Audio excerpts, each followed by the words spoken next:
जय हिंद दोस्तों। पाकिस्तान की अवाम अब कश्मीर को तो भूल चुकी है और वहीं पे कह रही है कि जिसको जहां पर मौका मिले पाकिस्तान छोड़कर भाग जाओ। जिस तरह के हालात पाकिस्तान के हो चुके हैं, आने वाले समय में पाकिस्तान और भी बदहाल होता हुआ देखने को मिलेगा और ये मौका है पाकिस्तानियों के लिए दूसरे देशों में जाकर अपनी रोजी रोटी कमाने का, वहां पर सेटल होने का। तो चलिए इस वीडियो में हम पाकिस्तानी रिएक्शन देखते हैं और उनके क्या विचार हैं पाकिस्तान को लेकर, इसके बारे में हम डिस्कशन करेंगे। तो वीडियो शुरू करते हैं। गवर्नमेंट को, प्राइम मिनिस्टर मोदी को सर्जिकल स्ट्राइक दोबारा कर सकते, क्या समझते हैं हम इस टाइम इस पोजीशन में हैं कि ये सारी चीजों को फेस कर सके? देखिए यार, हमारे पास इस टाइम खाने के पैसे नहीं है, खाने के पैसे नहीं तो है, आप जंग कैसे लड़ सकते? ठीक है, ठीक हो गया। हम जो है ना यकीन माने, मैं एक छुट्टी करता हूँ, ठीक है, मेरा पूरा हफ्ता जो है ना आगे उलट पुलट हो जाता ठीक है। है, लेकिन ये कहते हैं हमें तो ये बताया जाता है ना, जंग जज्बे से लड़ी जाती है। तो यार जज्बा मेरे में है, लेकिन जज्बे से जो है ना तो पेट तो नहीं भरता ना, जज्बे से जो है ना बच्चों को तो रोटी नहीं ला सकता ना। जज्बे से मैं क्या करूँ? मैं एक नंबर का मैं पाकिस्तान में पैदा हूँ सर। नहीं ऐसे नहीं, अभी कश्मीर नहीं गए, मैं भी नहीं गया। ठीक है, हमने आज तक कोई महसूस नहीं किया उनका दुख, लेकिन जो यहाँ हो रहा है वो तो शायद हमें लगा कश्मीर से भी बढ़ गया। We have to find a way of a situation which was created after 370 code article जो रिवोक किया, उन्होंने कहा ऐसी सिचुएशन क्रिएट हो गई है। अब उसके बाद हमें हालात जो है वो बदल गए हैं, हमें रास्ता तलाश करना है। एक्चुअली अवाम को आपको ये समझाना चाहिए कि मेगा प्रोजेक्ट्स हम अफोर्ड ही नहीं कर सकते सर। कौन से मेगा प्रोजेक्ट्स? हमारे पास पैसे नहीं है, हम 1.1 बिलियन के लिए तरस रहे हैं रोड। मैं सारी अवाम को यही बताना चाहता हूँ कि थोड़ा बहुत अगर कोई जिधर मर्जी भाग सकते हैं ना, पाकिस्तान छोड़ो और भागो। नहीं, बस मैं यही कहने को। कैसा चल रहा है आपका काम, बिजनेस कैसा चल रहा है? कारोबार का तो हालात नहीं ठीक। क्या रीजन है इसका? ये रीजन है कि देख लें, पूरा जो है ना मुल्क जो है ना बेगैरती और बेईमानी से चल रहा है। ठीक हो गया। आप किस इदारे से मतलब आप पाकिस्तान में कोई भी चीज से ना मतलब खैर की उम्मीद नहीं रखते। कश्मीर को लेके अगर बात करें, आप भी बचपन से मतलब हम यही सुनते हैं, आप भी ये सुनते हैं कि भाई कश्मीर पाकिस्तान का हिस्सा बनाना है, ये है वो है, लेकिन अब वहाँ पे उनके इंडिया साइड कश्मीर में अटैक हुआ, एक के बाद दो, दो के बाद तीसरा, मतलब इस तरीके से कोई इशू वहाँ पे चल रहे हैं। उनके सोशल मीडिया पे ये चल रहा है कि सर्जिकल स्ट्राइक करेंगे, जैसे पहले किया वैसे करनी चाहिए। उनकी गवर्नमेंट को, प्राइम मिनिस्टर मोदी को सर्जिकल स्ट्राइक दोबारा कर सकते, क्या समझते हैं हम इस टाइम इस पोजीशन में हैं कि ये सारी चीजों को फेस कर सके? देखिए यार, हमारे पास इस टाइम खाने के पैसे नहीं है, खाने के पैसे नहीं है, तो आप जंग कैसे लड़ सकते हैं? ठीक है, ठीक हो गया। हम जो है ना यकीन माने, मैं एक छुट्टी करता हूँ, ठीक है, मेरा पूरा हफ्ता जो है ना आगे उलट पुलट हो जाता है। ठीक है, लेकिन ये कहते हैं हमें तो ये बताया जाता है ना, जंग जज्बे से लड़ी जाती है। तो यार जज्बा मेरे में है, लेकिन जज्बे से जो है ना तो पेट तो नहीं भरता ना, जज्बे से जो है ना बच्चों को तो रोटी नहीं ला सकता ना। जज्बे से मैं क्या करूँ? मैं एक नंबर का मैं पाकिस्तान में पैदा हूँ सर। नहीं ऐसे नहीं आप पाकिस्तान में। मैं आपको ये बात बता रहा हूँ, जब से मैं पैदा हूँ, मेरा 2000 पैदाइश, ठीक है, ठीक हो गया, 2014 में यकीन मानो उस दिन से आज तक यही सुनते आ रहे हैं, कर्जा है, फलाना है, डिस्ताना है, फलाना आएगा, डिस्ताना आएगा। ये इन्होंने क्या बनाया हुआ? ठीक है, ये इन्होंने क्या बनाया हुआ है? कम से कम इतना तो कर ले कि अवाम के लिए कुछ थोड़ा बहुत सहूलत तो छोड़ ले। ठीक है, ये देखें लुट ले, लेकिन कर तो ले। डिप्रेशन की तरफ जाती पब्लिक नजर आ रही है। कोई वैसे पूरी दुनिया में ये कहा जाता है, हमें और आपको भी बताया जाता है कि पूरी दुनिया के जितने भी मुसलमान हैं एक मुट्ठी की तरह, एक जिस्म की तरह, लेकिन हम आपस में लड़ते नजर आ रहे हैं। पाकिस्तान अफगानिस्तान से, फिर ईरान जो है सऊदीया से नाराज, कभी ईरान पाकिस्तान से नाराज। देखिए ना, ये सारा कसूर जो है ना हमारा नहीं है, ये सारा कसूर डॉलर का है। अच्छा, डॉलर की वजह से जो है ना हम एक दूसरे से लड़ते हैं। ठीक है, हमने तो हमारा ईमान, जज्बा, जो ईमान है, जो हमारा हम जिसमें मुसलमान है, ठीक है, जो हर चीज है जो है ना वो हमने सारा कुछ पीछे छोड़ा है, क्योंकि हम अंग्रेजों ने जो है ना हमारा ज़हन ही कुछ ऐसा बनाया हुआ, गुलामी वाला ज़हन बनाया हुआ है, क्योंकि हम मजबूर है। आज अगर कोई मुझे मिसाल और 1 करोड़ रुपए दे की मैं कुछ भी करने को तैयार हूँ। नहीं, ये तो फिर आपकी गलती होगी ना।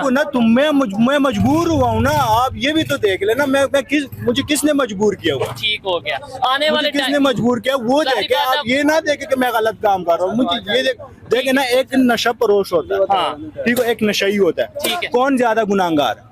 ठीक है, जो नशा परोश गुनाहगार है, बिल्कुल, नशे वाला जो गुनाहगार सोसाइटी ज्यादा में नहीं है। ऐसे ही है। हाँ जी। अच्छा, मुझे बताएं, आने वाले टाइम में, जैसे आपने 24 साल, आपकी भी ऑलमोस्ट एज हो गई, आने वाले टाइम में कोई चेंज नजर आ रहा है कि यार कोई नहीं, अभी मुश्किल वक्त है, कल को साल 5 साल बाद 10 साल बाद हालात बेहतर हो जाएंगे, कोई मसला नहीं? देखे अभी तो कोई उम्मीद नहीं है। हाँ। बस यही है, मैं सारी अवाम को यही बताना चाहता हूँ कि थोड़ा बहुत अगर कोई जिधर मर्जी भाग सकते हैं ना, पाकिस्तान छोड़ो और भागो। नहीं। बस मैं यही कहने को तैयार हूँ। ठीक है, हाँ नहीं जी। बजाय मुझे इसके ये कह 100 दें, में से 1% भी मौका मिलता है, यकीन मानो मैं पाकिस्तान में एक दिन भी ना गुजारूं। जैसे ये भाई ने कहा कि भाई ठीक है, कहने से क्या होगा कि मैं आपके साथ खड़ा हूँ, पैसे नहीं दूंगा, वैसे मैं आपके साथ खड़ा हूँ, तो आपको कोई फायदा है उसका? देखे उसका तो कोई फायदा नहीं। ठीक है। मेरी बात सुनो, ये जो है ना, हमारे बाजूड़ी एजेंसी में मौलाना फजल रहमान का जलसा हो रहा था, 200 लोग एक ही दिन में जो है ना वो शहीद हो गए, धमाका हो ओहो। गया। ठीक हो गया। ये तो मामूली कैसे अच्छा। बड़े बड़े लोग मरे हैं। ठीक ठीक है। है, तो पंजाब में मैंने एक बंदा नहीं देखा कि वो निकल आया और उसके बारे उनके में लिए आवाज उठाई। ये के चीज, पीके में unity लोग की बात कर रहे हैं। KPK में लोग आए। ठीक है। पंजाब में कुछ होते के पीके में लोग नहीं आते। ठीक है, यानी हमारे तो अगर आपस इसी में तरह सिस्टम चल रहा है तो अलग कर दो सबको, अलग कर दो सबको, मिसाल दो KPK को अलग-अलग साइड पे country। कर दो, अलग अलग कंट्री बना दो और बात खत्म कर दो।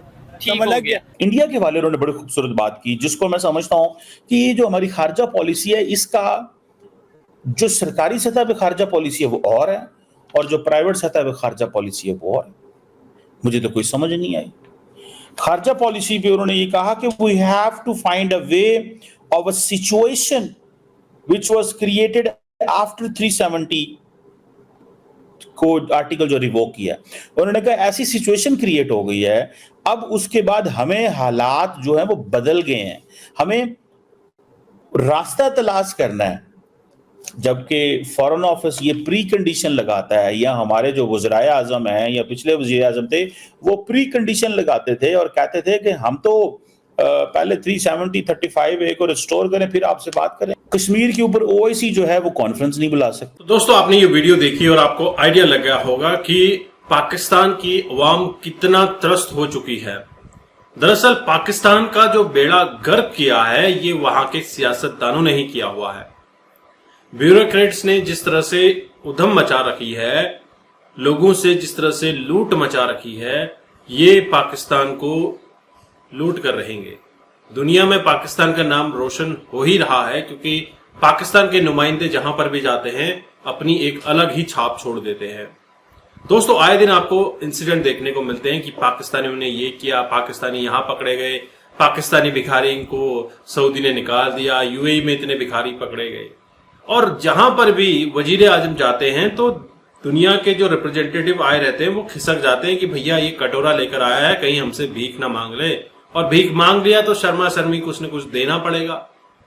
ये हालात हो चुके हैं पाकिस्तान के कि पाकिस्तान की अवाम पाकिस्तान में रहना नहीं चाहती है। जहां पर पाकिस्तान को 1947 से लेकर अभी तक 2019 आर्टिकल 370 हटने तक लगातार कश्मीर की घुट्टी पिलाई हुई थी। कश्मीर हमारा है, कश्मीर को लेकर रहेंगे, जज्बे की ताकत, कौम की ताकत वगैरह वगैरह। और इसके बाद वहां के लोगों का भरोसा इतना स्ट्रांग हो गया था कि वो कश्मीर को अपना ही समझने लगे थे। लेकिन धारा 370 हटती है और उसके बाद कश्मीर का कायाकल्प होता है, और कश्मीर के लोगों को खुशहाली देखकर POK के लोग भी अब जलने लगे हैं उनसे, और कहते हैं कि हमें भी भारत में शामिल होना है, और कहते हैं कि हम पाकिस्तान में नहीं रहेंगे, हमें आजादी चाहिए। और आजादी की प्रोटेस्ट आपको आए दिन प्रोविंस के अंदर देखने को मिलते हैं। POK ही नहीं, गिलगिट बाल्टिस्तान, सिंध, पंजाब के अंदर भी ये लहरें उठ रही हैं कि हमें आजादी चाहिए। अब अपने देश में रहकर कौन आजादी मांगता है? जब आप अंदर से खुश नहीं हैं, आपको सहूलियात नहीं मिल रही है, तो इसी वजह से आप आजादी मांगते हैं कि हम दूसरे देश में शामिल होना चाहते हैं, या फिर एक अलग मुल्क हम बनाना चाहते हैं। अब अलग मुल्क तो बन नहीं सकता, अब ऑप्शन यही है कि भारत में शामिल हो जाए। कश्मीर तो भूल चुके हैं, अब बात आती है POK की। तो POK को लेकर कोई न कोई कांड फिर से होने वाला है, ये जरूर ध्यान में रखिएगा। आपके क्या विचार है? क्या POK को लेकर भारत ने अपना इनिशिएटिव बढ़ाना चाहिए, या फिर POK खुद ब खुद भारत की झोली में आकर गिरने वाला है? जरूर कमेंट कीजिएगा। चैनल पर नए हैं, चैनल को सब्सक्राइब करना मत भूलिए। मैं आपको मिलता हूं नेक्स्ट वीडियो में, तब तक के लिए थैंक यू। जय हिंद, जय भारत, जय श्री राम।